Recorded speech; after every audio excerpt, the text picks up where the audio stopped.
Hello, good morning, India.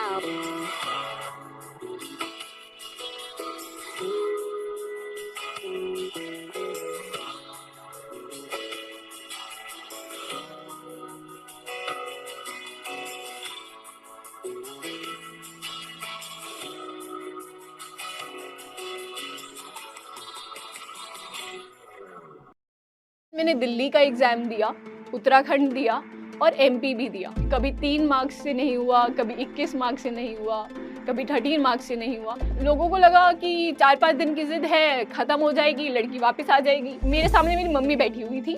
मैं ऐसे phone चला रही हूँ कि खुल जाए और मम्मी को बोला कि मम्मी, भगवान सुनता है यार।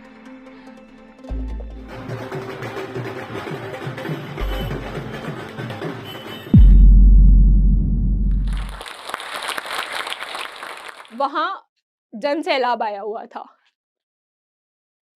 मेरा परिवार, मेरा गांव और मेरा समाज सब इतने खुश थे कि उनको लग रहा था कि उनके घर की बेटी जज बनी है। मिडिल क्लास लोगों की एक खास बात पता है क्या होती है? कि उनको एक चीज सिखाने की जरूरत नहीं पड़ती है, वो है एडजस्टमेंट।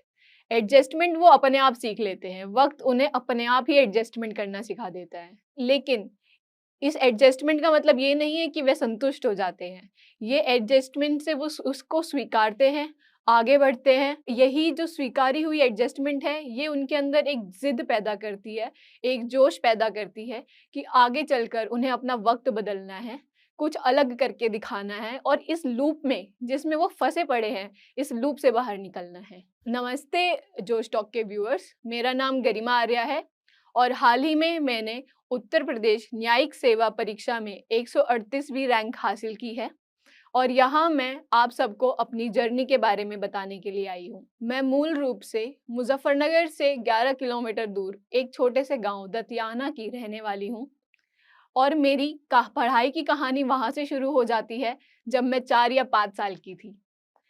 जब मेरे माँ बाप ने सोचा कि अब इसके प्राइमरी में एडमिशन दिला देना चाहिए, मैं एक गांव के ही प्राइमरी स्कूल जो 5वीं तक था, बाल विद्या मंदिर, वहां जाने लगी। मेरे पिताजी, मेरी माताजी या मेरी दादी, मेरे बाबा जी जो भी मुझे स्कूल लेकर जाता था, मैं वहां से 5 या 10 मिनट में वापस आ जाती थी। इसका कारण पता है क्या था? इसका कारण था कि वहां छोटे बच्चों को दरे पे बैठा के पढ़ाया जाता था और जो 5वीं क्लास के बच्चे थे, उन्हें बेंच पे बैठा के पढ़ाया जाता था। मेरी इच्छा होती थी कि मुझे बेंच पे बैठ के पढ़ाई करनी है, लेकिन जब तक मेरा कोई घरवाले वहाँ खड़े होते थे, मैं बेंच पे बैठी रहती थी। जैसे ही वो गए, मुझे दोबारा दरे पे बैठा दिया जाता था और मुझे अच्छा नहीं लगता था। मुझे बेंच पे बैठ के पढ़ाई करनी थी। तब मेरे मन में ये पहले इच्छा थी, फिर ये मेरी इच्छा ज़िद में बदल गई और ये जो ज़िद है, ये मुझे दिल्ली खींच लाई। दिल्ली कैसे? दिल्ली ऐसे कि मेरे पिताजी दिल्ली पुलिस में एएसआई हैं और मेरी माता एक गृहिणी है। मुझे उस समय उस छोटी-सी बच्ची को पता चला कि दिल्ली में टेबल और चेयर पे बैठा के बच्चों को पढ़ाया जाता है। मेरी ये इच्छा हुई कि मुझे टेबल चेयर पे बैठ के पढ़ना है। मैंने ज़िद की कि मुझे नहीं पता, दिल्ली जाके ही पढ़ना है, अब मैं नहीं रुकूँगी यहाँ पे। मेरे पिताजी मुझे अपने साथ दिल्ली ले आए। उस समय मेरे पिताजी करोल बाग में पोस्टेड थे। शुरू के कुछ दिन मैंने उनके साथ करोल बाग थाने में रह के गुज़ारे। वहाँ लोगों को लगा कि 4-5 दिन की ज़िद है, खत्म हो जाएगी, लड़की वापस आ जाएगी।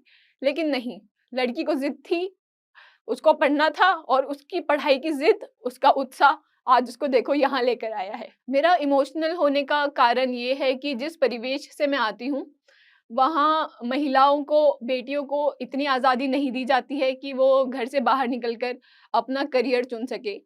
वहाँ ज़्यादातर ये होता है कि उन्हें इतना पढ़ाया-लिखाया जाता है कि उनकी शादी की जा सके। और इससे ऊपर उठकर मेरे परिवार ने, मेरे माता-पिता ने मुझे इस काबिल बनाया कि मैं एक समाज में बदलाव ला सकूँ। 2017 में इकोनॉमिक्स ऑनर्स हंसराज कॉलेज से कंप्लीट किया और फिर बारी आई है अपना करियर ऑप्शन चूज़ करने की। मेरे पास 2 ऑप्शन थे, मोटा-मोटा जितना मुझे समझ में आ रहा था, या तो मैं एमए इकोनॉमिक्स करूँ या मैं एलएलबी करूँ। एलएलबी का ख़्याल मेरे दिमाग में इसलिए आया था क्योंकि मेरे पिताजी ने खुद लॉ किया हुआ है, वो खुद एक एलएलबी हैं, लॉ ग्रेजुएट हैं।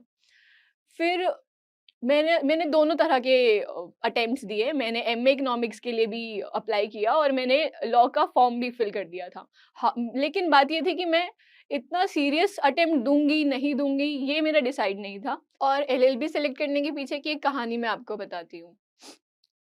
जैसे मुझे एक घड़ी पसंद आई और जैसे कि आपको पता है कि मिडिल क्लास फैमिली में अगर आपके पास कोई एक चीज़ है, तो आपको वो दूसरी चीज़ नहीं मिल सकती है। मेरे पास ऑलरेडी एक घड़ी थी। मैंने अपने पिताजी से कहा कि पापा घड़ी चाहिए। पापा ने कहा नहीं, नहीं अभी ऑलरेडी है ना एक, तो दोबारा क्यों चाहिए? फिर मुझे सोचा थोड़ा कि कैसे मिल सकती है ये घड़ी? मैंने पापा को बोला, मैंने पापा अगर मैंने एलएलबी एंट्रेंस एग्ज़ाम क्लियर किया, तो मिल जाएगी? तो पापा को लगा 15 दिन रह गए हैं एग्ज़ाम में, पढ़ा तो इसने है नहीं कुछ, कहाँ क्लियर होगा? हाँ, हाँ, दिलवा दूँगा। तो मैंने बोला ठीक है, अब 15 दिन है, अब तो अच्छे से पढ़ूँगी मैं इसको। मैंने 15 दिन बहुत अच्छे से पढ़ाई की, सारे previous year question paper solve किए मैंने, डीयू के जितने भी थे। और एग्ज़ाम देकर आई, तो आई वाज़ कॉन्फिडेंट कि हो जाएगा। I was scoring very good marks, मतलब फर्स्ट लिस्ट में सिलेक्शन हो जाएगा। और मैं खुश इस बात से नहीं कि एलएलबी में एडमिशन हो रहा है, इस बात से कि अब मुझे नई घड़ी मिलने वाली है। इतनी खुशी थी ना नई घड़ी की कि बस मुझे फिर आगे पीछे ऊपर नीचे कुछ नहीं दिखाई दिया। मैंने ले दे के एलएलबी में एडमिशन लेना है ताकि नई घड़ी मिले। और ये जो आप घड़ी देख रहे हैं, ये वही घड़ी है। ऐसे तो ये बहुत सिंपल सी और साधारण सी घड़ी है, बट मेरे लिए इसकी मायने बहुत ज़्यादा है। ये तो एक फन एनेक्डोट था, लेकिन अगर मैं सीरियसली बताऊँ तो एलएलबी चुनने के पीछे मेरा मकसद यही था कि मुझे कुछ बड़ा करना था। और लॉ हमें इतना ज़्यादा एम्पावर करता है कि हम लॉ करने के दौरान ही इतनी ज़्यादा चीज़ें सीखते हैं, समाज में इतना ज़्यादा बदलाव लेकर आ सकते हैं कि और किसी फ़ील्ड में मुझे नहीं लगता है कि इतने ज़्यादा ऑप्शंस हैं हमारे पास। अब एलएलबी में एडमिशन ले लिया, फिर धीरे-धीरे समझ में आया कि यार कितना अच्छा डिसीज़न था लाइफ़ का। मतलब मुझे ऐसा लगता है कि एलएलबी में एडमिशन लेना, कैंपस लॉ सेंटर में पढ़ाई करना, ये मेरी लाइफ़ का बेस्ट डिसीज़न था। फिर पढ़ाई शुरू हुई, फर्स्ट सेमेस्टर, सेकंड सेमेस्टर बहुत मन लगा के पढ़ाई की। इतना ज़्यादा मज़ा आया, सब्जेक्ट्स इतने इंटरेस्टिंग थे, इतना अच्छा लगता था पढ़ाई करना। फिर धीरे-धीरे मैंने लाइब्रेरी जाना शुरू किया और लाइब्रेरी में मुझे मेरे सीनियर्स मिले, जिनसे मुझे पता चला कि जुडिशरी का एग्ज़ाम क्लियर करते हैं, जज बनते हैं, इतना रिस्पेक्ट होता है, गैज़ेटेड ऑफ़िसर बनते हैं। तो यही तो चाहिए था लाइफ़ में, और क्या चाहिए? रिस्पेक्ट चाहिए थी सोसाइटी में। मैंने कहा ठीक है, जुडिशरी की प्रिपरेशन की जाएगी अब से। लेकिन मेरी जुडिशरी की प्रिपरेशन के बारे में बताऊँ तो वो भी एक स्मूथ जर्नी तो नहीं रही है। मेरी इच्छा थी जानने की क्या मुझे कोचिंग लेनी चाहिए या मुझे कोचिंग नहीं लेनी चाहिए। जज बनने का फैसला तो मैं ठान चुकी थी कि मुझे जज बनना ही बनना है। लेकिन सवाल सिर्फ़ इतना था कि कैसे? और इसकी तैयारी कैसे करते हैं, कैसे शुरू करते हैं, कहाँ से शुरू करते हैं? मैंने अपने सीनियर्स से बात करना शुरू किया कि कोई मुझे गाइड कर दे कि भैया कोचिंग के लिए जाएँ कि नहीं जाएँ? तो मुझे मोस्टली आंसर यही मिला कि बिना कोचिंग के भी तैयारी की जा सकती है। तो मैंने सोचा कि क्यों ना इसको ट्राई ट्राई किया जाए।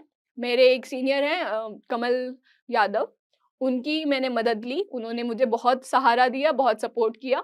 उन्होंने मुझे पढ़ाया भी, जहाँ मैं अटकती थी मुझे गाइड करते थे और वही मेरे गुरु द्रोण भी वही थे और मेरे सारथी कृष्ण भी वही रहे हैं इस जर्नी के दौरान। क्योंकि एलएलबी खत्म होने से पहले ही 2020 में कोविड आ गया और 2021 नवंबर तक कोई वैकेंसी नहीं थी। कोई स्टेट का कोई वैकेंसी नहीं आया। फिर 2021 नवंबर में हरियाणा प्रिलिमिनरी टेस्ट दिया एंड राजस्थान। राजस्थान मेरा 1 नंबर से क्लियर नहीं हुआ, हरियाणा क्लियर हुआ, जिसका मेंस मैंने मई 2022 में दिया। उसके बाद मैंने दिल्ली का एग्ज़ाम दिया, उत्तराखंड दिया और एमपी भी दिया। लेकिन कुछ-कुछ गलतियों की वजह से मेरे ये एग्ज़ाम क्लियर नहीं हुए। कोई किसी स्टेज पे, कोई किसी स्टेज पे, कभी 3 मार्क्स से नहीं हुआ, कभी 21 मार्क्स से नहीं हुआ, कभी 13 मार्क्स से नहीं हुआ। तो मैं क्लोज़ तो थी, लेकिन क्लियर नहीं हो पा रहा था। तो मुझे लगता था कि कर तो मैं सकती हूँ, लेकिन कुछ गलतियाँ हैं, उन्हें सुधारने की बहुत ज़रूरत है। मैंने टोटल 4 अटेम्प्ट दिए हैं यूपी से पहले। हरियाणा के अटेम्प्ट में मेरा मेंस में पेपर ही छूट गए थे। 30 टू 40 मार्क्स का मेरा एक जो मेंस था टोटल, वो मेरा छूट गया था एंड उसकी वजह से मुझे बहुत भारी कीमत चुकानी पड़ी क्योंकि मेरा इंटरव्यू कॉल सिर्फ 3 नंबर से रुका था। इन सारे अटेम्प्ट से मैंने जो गलतियाँ करी है, उनसे मैंने सीख ली और आखिर में जब मेरा यूपी का अटेम्प्ट आया, तो मैंने ये ठाना था कि मुझे ये गलतियाँ दोबारा नहीं रिपीट करनी है और इस अटेम्प्ट में मैंने ये गलतियाँ बिल्कुल रिपीट नहीं की।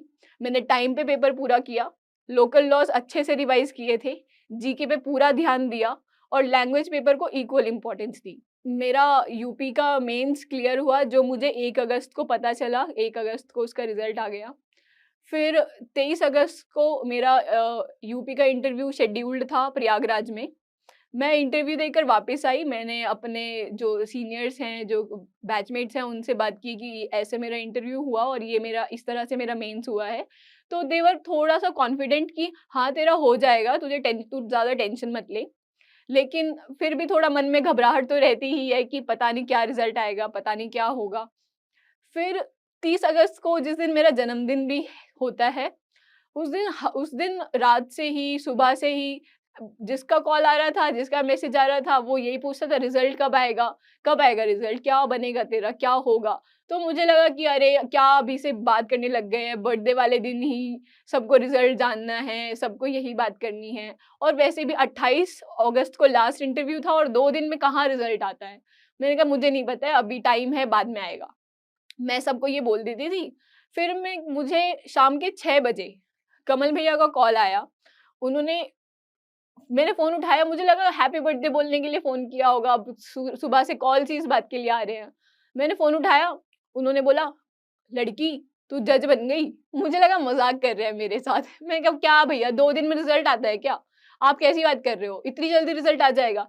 "तो नहीं लड़की, तू सच्ची में जज बन गई यूपी में, तू क्यों वो कर रही है?" मैंने कहा, "आपने मेरा रोल नंबर चेक किया? आपको पता है?" कहते, अच्छा रोल नंबर भेज।" मैं चुपचाप उनसे बात करती रही, कोई ऐसे घर पे कुछ ऐसे इमोशन नहीं दिखाया कि हाँ, रिज़ल्ट आ गया। लेकिन पीछे से मुझे कॉल्स आने लग गए थे और टेक्स्ट आने लग गए थे, तो मैं समझ गई थी कि हो गया है।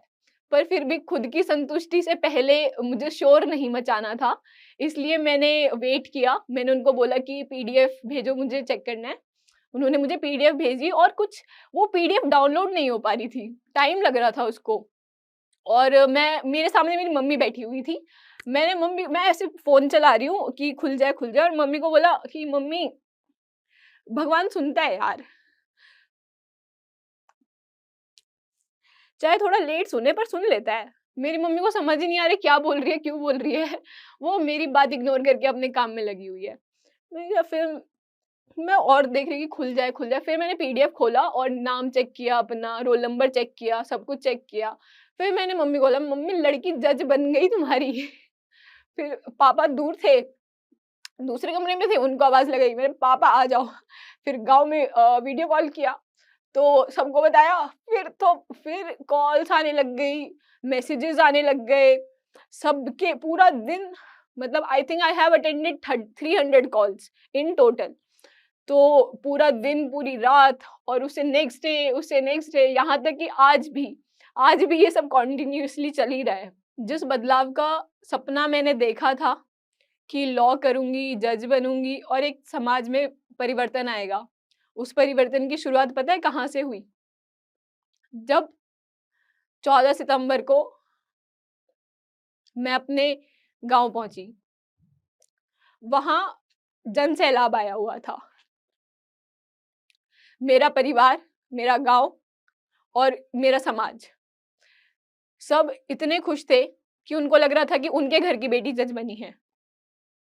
मुझे खुशी इस बात की है कि मेरे इस कार्य से काफ़ी लड़कियों में कॉन्फिडेंस आएगा, उनके परिवार वाले उन्हें एक अच्छी शिक्षा के लिए बाहर भेजेंगे और उन पे भरोसा करेंगे कि वो भी कुछ कर सकती हैं। और जिस बात की मुझे सबसे ज़्यादा खुशी हुई, वो ये कि इससे उनको लग रहा है कि अगर गरिमा ये कर सकती है, तो उनकी बेटी भी कर सकती है।